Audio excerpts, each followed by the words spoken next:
It's the day after Nebraska's gut-wrenching narrow loss versus the USC Trojans 21-17, and man oh man, over these past couple hours, I painfully rewatched the game, looked over the stats, and I've come up with 5 massive nuggets that we learned in yesterday's defeat. And the big question: where do the Huskers go from here, and can we save this season? So real quick, this is going to be a very honest video. We will talk about everything, trust me. I am not going to hold back.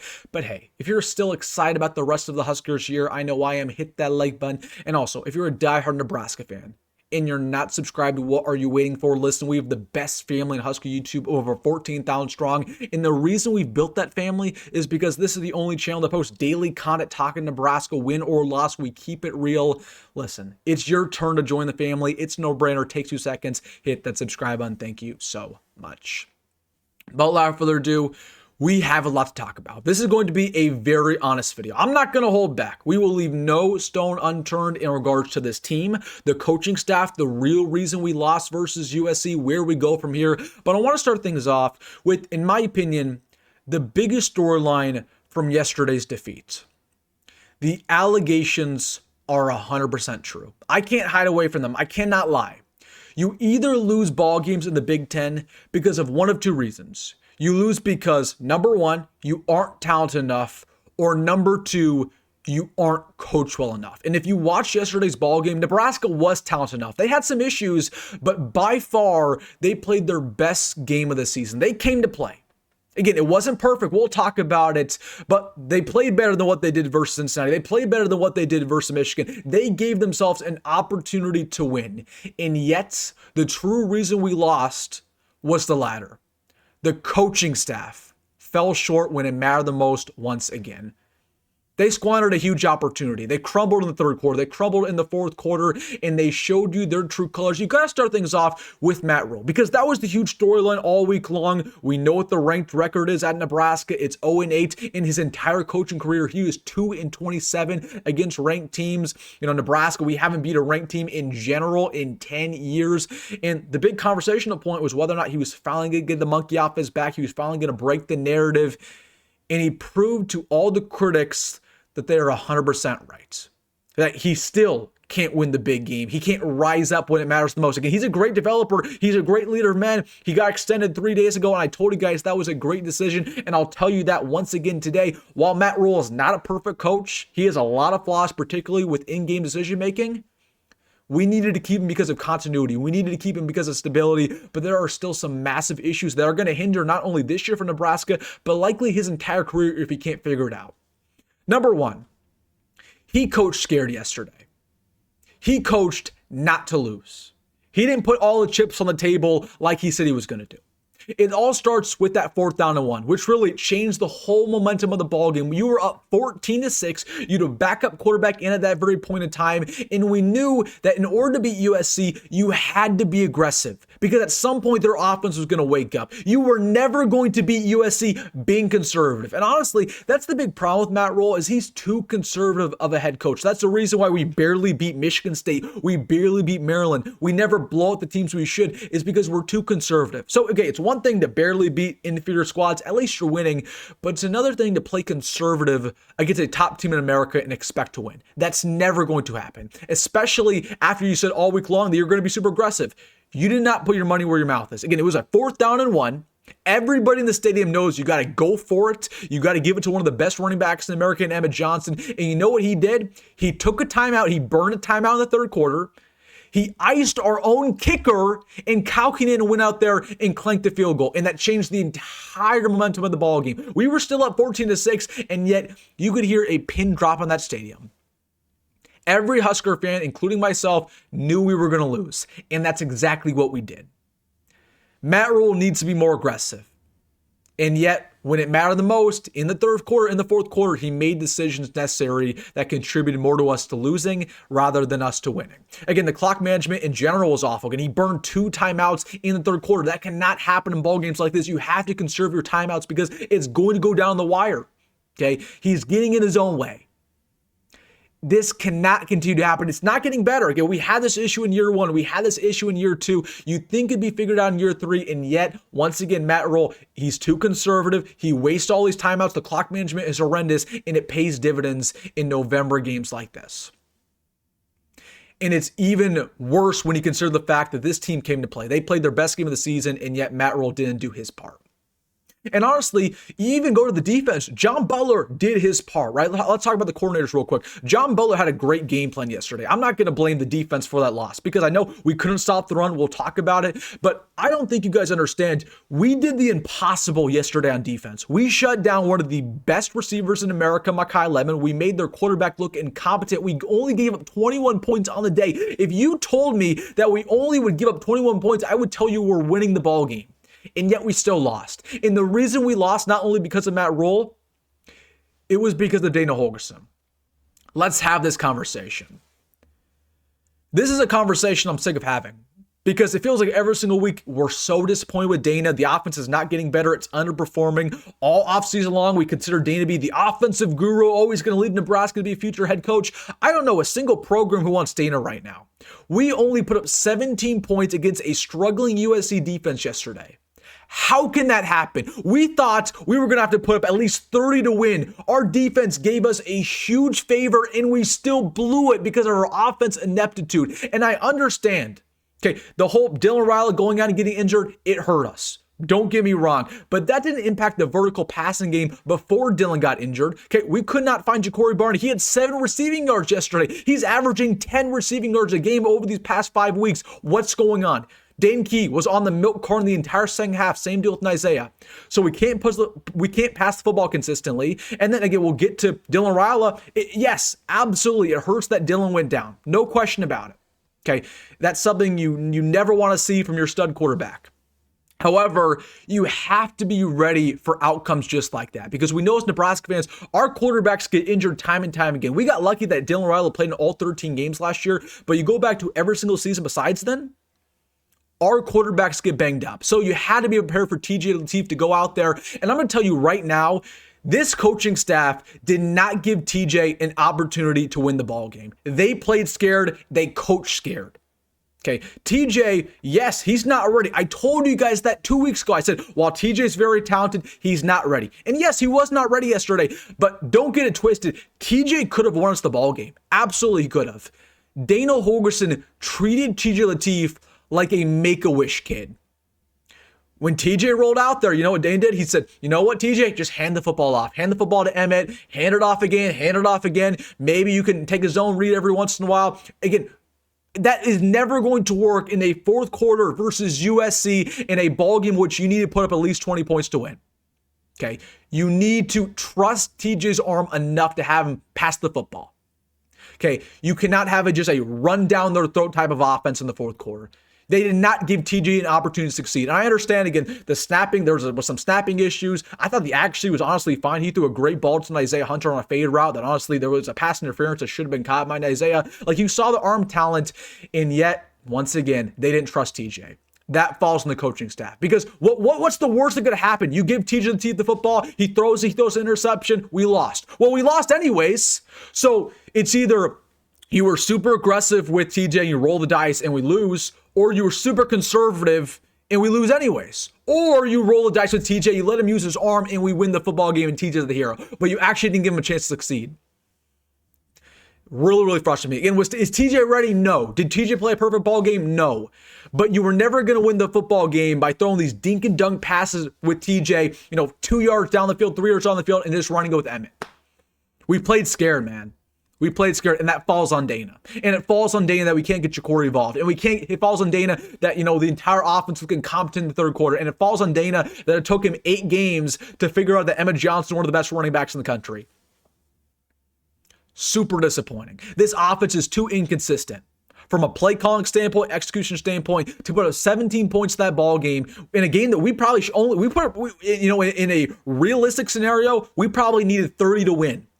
And our defense once again did us a solid. And Dana proved once again he's the worst coordinator on this team. It's not close. Again, it's been Mike Eckler number 1, John Butler number 2. You go all the way down. Dana Holgorsen's number 3. And unfortunately, we're stuck with them for a long time.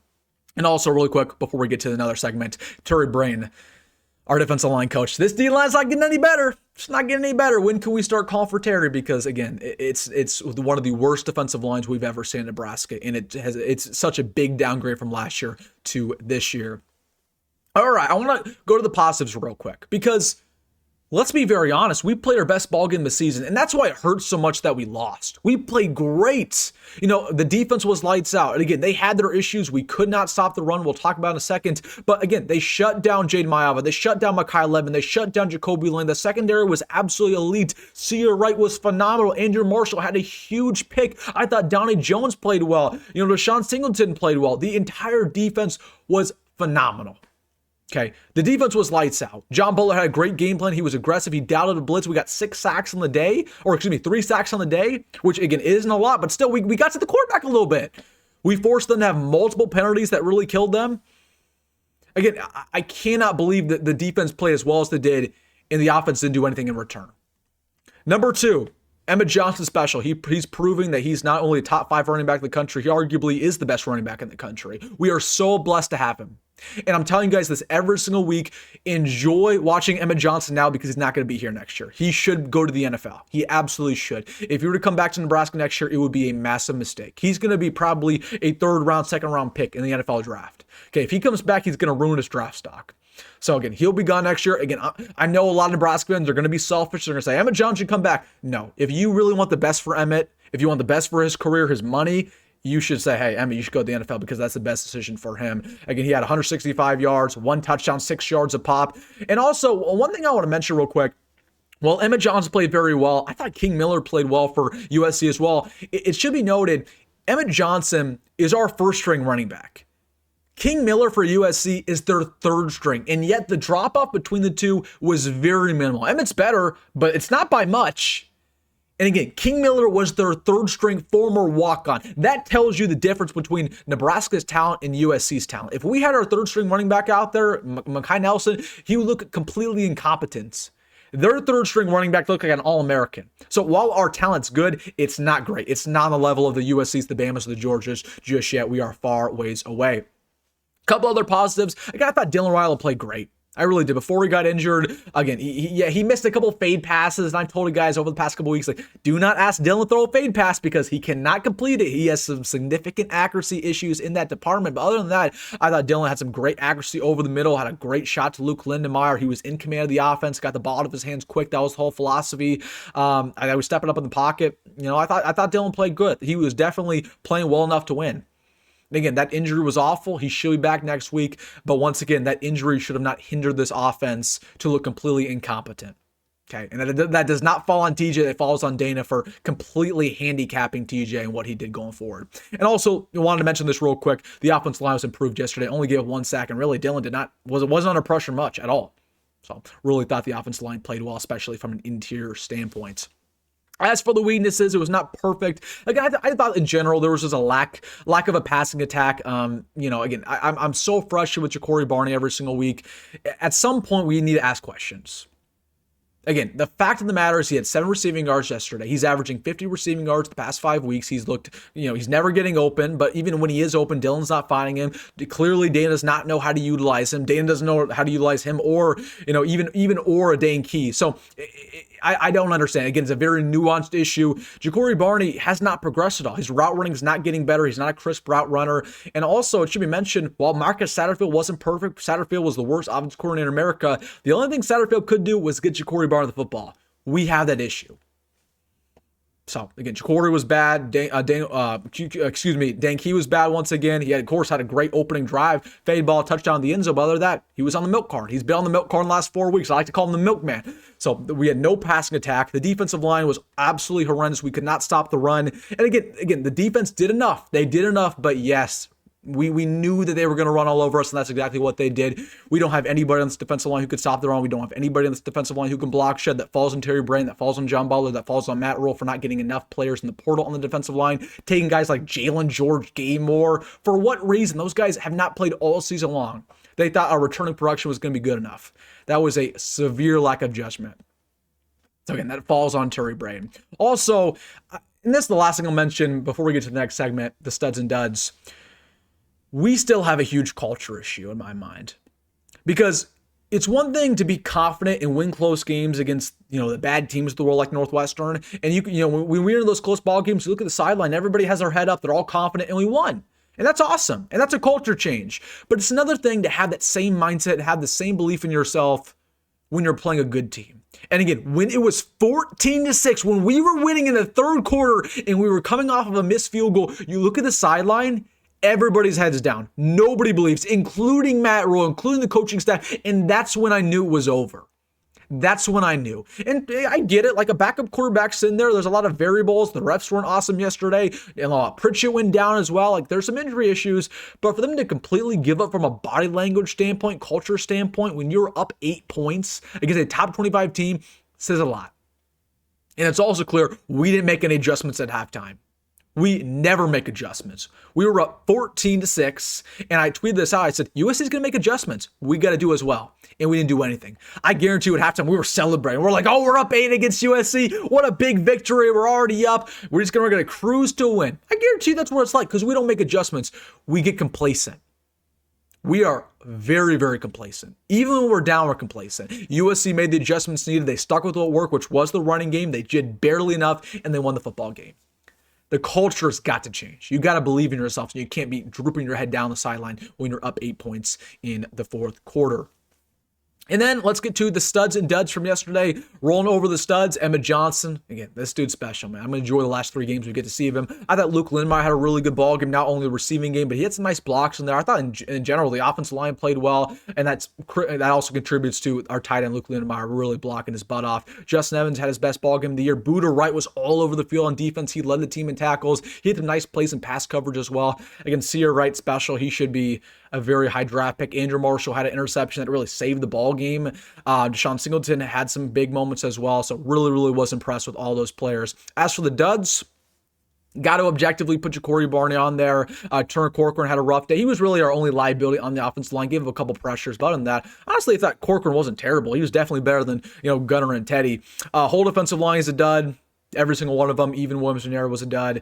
He got exposed in the running game. He had his moments in the running game, but for the most part, that dude cannot be in on first downs because, again, he cannot block shit. He can get to the quarterback, but he can't block shit. Rex Guthrie gets a dud, gave him a couple plays in zone coverage and in man. And then, honestly, the whole special teams gets a dud.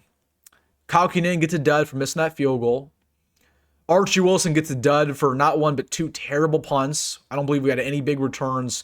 Yeah, I mean, just the special teams was not on it. We didn't have a complete ball game because the special teams didn't show up, which is classic Nebraska. All right. Big question. Where do we go from here? I'll tell you this right now. I know I'm going to get comments from people, and this happens every single time we lose. They say, Wilson, why are you so angry or why are you so sad about this loss? You should be happy. We played a very good team, very close. We almost won. We're showing improvement with all the odds against us. And then people will say, Wilson, this is a moral victory. What? Are you kidding me? Are you joking? We are not doing moral victories in year 3. Okay, the expectation this year, not from me, from Matt Rhule, was to be in the mix for the playoffs. That's what he said. Matt Rhule also said that he expects to win big ball games like this. That's what he said. We're holding our head coach accountable. It was never, we expected to play these games close. No, the expectation was to win. And the facts of the matter are, we played well enough to win. We were up big going into the halftime, going into the fourth quarter, and we squandered it. We had an opportunity up 14-6, first snap of the second half, and we had a 3-and-out and a terrible punt. For whatever reason, Nebraska, when we have these program-changing opportunities, we always fall short. I told you guys, if we won this ballgame, do you understand the implications for recruiting, for NIL, for the boosters, for the national perception of this program? Everything would go through the roof if we won, but it was a double-edged sword. If you lost this ballgame, it would hurt you in unfathomable ways. And that's exactly what we did. We lost. And we got embarrassed on national television. Again, it was a close ball game. I don't want to say the result was embarrassing, but it's embarrassing that the Huskers once again proved the critics right that we can't win the big game and we squander the ball game when it matters the most in the fourth quarter. Okay. And also should mention that we have a very easy schedule this year. And for whatever reason, we're not going to win 10 games with the schedule. We might not win 9 games with the schedule. We're never going to get the schedule ever again. You look at next year's schedule, Illinois, Ohio State, Oregon, Indiana, if you don't make changes quickly, you might not make a bowl game next year. It's all about the bigger picture. So I want to start off with this as well. It's okay to be disappointed. There's a lot of people who, try to get mad at other fans for being sad, for being mad, say, oh, you're a terrible fan. No, it's okay to be disappointed because it means you care. It is sad that we've lost as many close games. It's sad that we've never beat a top 25 team. The last time we beat a top 25 team, I was in 4th grade. I'm sitting here today, almost 20 years old as a sophomore in college. It's been that long. I'm sick and tired of it, and you are too. And nothing is changing. Nothing is new. The fans showed up yesterday. It was the blackout. It was a great atmosphere. It was unique. It honestly sucks because we're probably never going to have a blackout ever again because we know as Nebraska fans, if we lose one game with the alternate uniform, it gets sent to the shadow realm. Everybody calls it, banned or cursed or whatnot. But I will say this, despite all of the issues, despite being disappointed, I still think there's a lot to be excited about for the rest of the season. We still have 3 games. And really, the schedule's just getting easier. We play UCLA. That should be a dub. We play Penn State. That might be the easiest game remaining on our schedule. They're crumbling mentally. They have more issues than us. Sure, they have talent, but again, it's deeper than that. And then Iowa, yeah, they look good, but we know with Iowa, it's always going to be a close ball game. So I still think there's a lot to be excited about in regards to the season. Yes, you can be disappointed about this result, absolutely, but it doesn't change that Nebraska, the expectation this year was always to win 9 games, and we still have a chance to do it. We still have a chance to do it. So here's what we need to do going forward. You got to beat UCLA, and not only do you have to beat them, you got to beat them bad. You got to beat them by 3 touchdowns, 4 touchdowns. If we beat UCLA by 3 points, I'm not going to be happy. I know that might sound stupid, but I'm sick and tired of Matt Rhule playing these inferior squads and barely beating them, and looking incompetent in the second and third quarter and barely pulling it out. And everybody's acting like it's this great victory. No. Okay, at some point, you got to prove whether or not you're actually a good team or not. And I think, honestly, we're not that good of a team. Prove me wrong. Beat UCLA bad. Give this fan base something to celebrate. Number 2, get Raiola and Pritchett rested. They should be back next week, but got to get them rested, right? Those guys got to get healthy. Number 3, you got to try out new faces on the D-line. The D-line's not getting any better. All these guys are going to transfer out next year. Judy's not going to be here next year. Cameron Hart's probably going to transfer. Van Pop's probably going to transfer. Honestly, it doesn't really matter to me. Those guys aren't good anyways. They're not progressing. So might as well put in young guys and see if those guys work. Try out new faces because it can't get any worse than the D-line. The coaches, man, the coaches need to be coaching for their job. Let's be real. We know that no coach is getting fired because Matt Rhule doesn't fire coaches. But Dana, he's been so bad, man. He's been terrible. He's been hindering our entire offense. You got to figure it out. John Butler, I'm impressed with John Butler, but you got to continue to see consistency. Terry Braden, Donovan Raiola, you're coaching for your jobs, right? At the end of the day, just end strong. End strong. The season's not over after 1 loss. It's frustrating because of what it means, right? We had a huge opportunity. We squandered it. We will not play another ranked team until next year. We'll not break the narrative until next year. We had a bunch of recruits, and the recruits honestly saw us lose once again.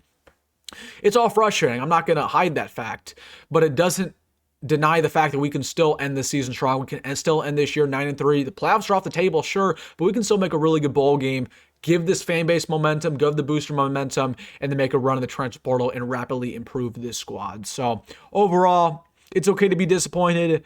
I'm more disappointed than anybody else, trust me. I thought we were going to win, and I thought we were going to win at halftime too. I really did.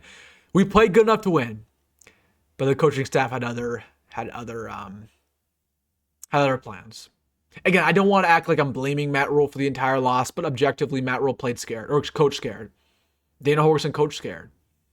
And they did not do their players a great service yesterday, and that's the reason why we lost the football game. So overall, guys, let me know your thoughts down below. Believe it's not over. It's not over. We're still likely going to win 8, potentially 9 games if everything ends right. We'll still make a good bowl game, and we're still going to have one of the best seasons we've seen as Nebraska fans in probably a decade.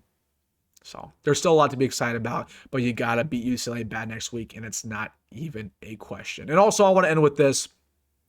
The college football season, it's almost over, man. It's going by quick. Enjoy every single Saturday. Enjoy every single Saturday because we only got 3 Husker games left till bowl game season. Enjoy it because it's almost over. All right, guys, let me know your thoughts down below. Absolutely want to hear from you. I'm sure I'm going to get a lot of comments. Some will agree with me. Some will disagree with me. That's cool. Let me know your thoughts down below. Hey, if you made this far, you know what to do. Hit that like button and subscribe. As always, folks, go Matt Rhule, and I'll see you in the next one.